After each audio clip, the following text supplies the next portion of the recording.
Welcome to ব্যাপার কুকিংয়ের পক্ষ থেকে সবাইকে স্বাগত জানাচ্ছি। বন্ধুরা, চলে আসলাম আর একটা রেসিপি নিয়ে। আজকে রেসিপিতে হতে যাচ্ছে ফ্রুট সালাদ রেসিপি।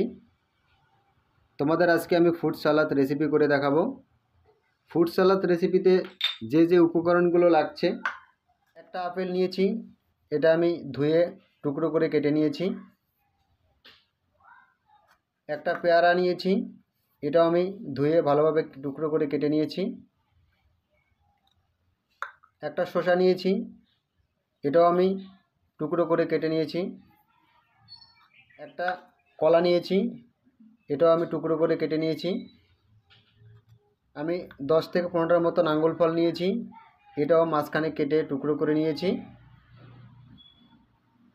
একটা গোলাপজাম নিয়েছি, এটাও আমি টুকরো করে কেটে নিয়েছি। আমি সবকটা উপকরণ ভালোভাবে ধুয়ে টুকরো করে কেটে নিয়েছি। এবার চলে যাব আমি রেসিপিটা তৈরি করার জন্য। ফ্রুট সালাদ তৈরি করার জন্য এখানে আমি একটা কাচের পাত্র নিয়েছি, এর ভিতরেই আমি ফ্রুট সালাদটা তৈরি করব। আমি এক এক করে উপকরণগুলো দিয়ে দেব। পেয়ারাটা দিয়ে দেব, শসাটা দিয়ে দেব, আপেলটা দিয়ে দেব, কলাটা দিয়ে দেব, গোলাপজাম দিয়ে দেব, আঙুলটা দিয়ে দেব।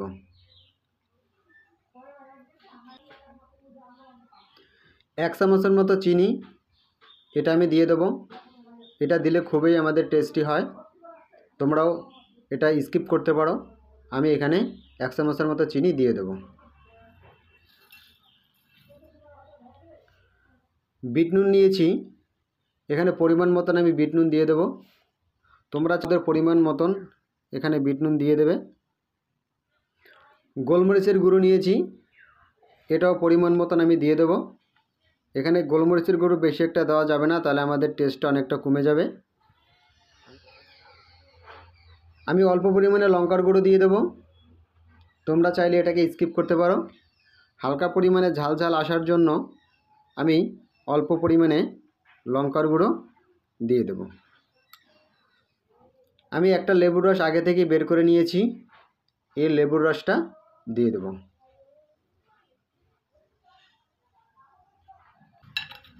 আমি আস্তে আস্তে করে সব উপকরণগুলো ধীরে ধীরে মিক্স করে নেব, যাতে করে আমাদের ফলগুলো না ভেঙে যায়।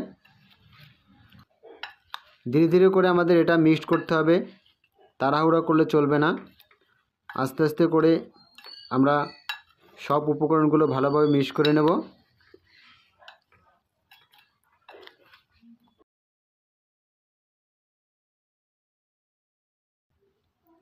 এবার চলে যাব আমি রেসিপিটা সার্ভ করার জন্য। চলে আসলাম বন্ধুরা সার্ভ করার জন্য। দেখতে পাচ্ছ এখানে আমি একটা বাটি নিয়েছি, এর ভিতরে আমি সার্ভ করে দেখাবো।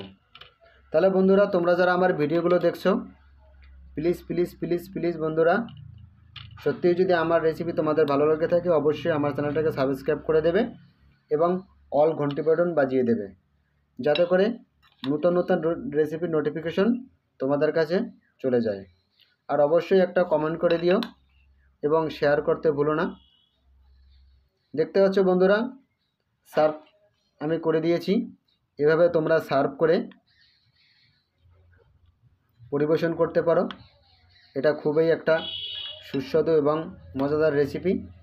তাহলে বন্ধুরা, আজ এ পর্যন্তই। আবার দেখা হবে নতুন কোনো রেসিপি নিয়ে। ততক্ষণে তোমরা ভালো থাকো।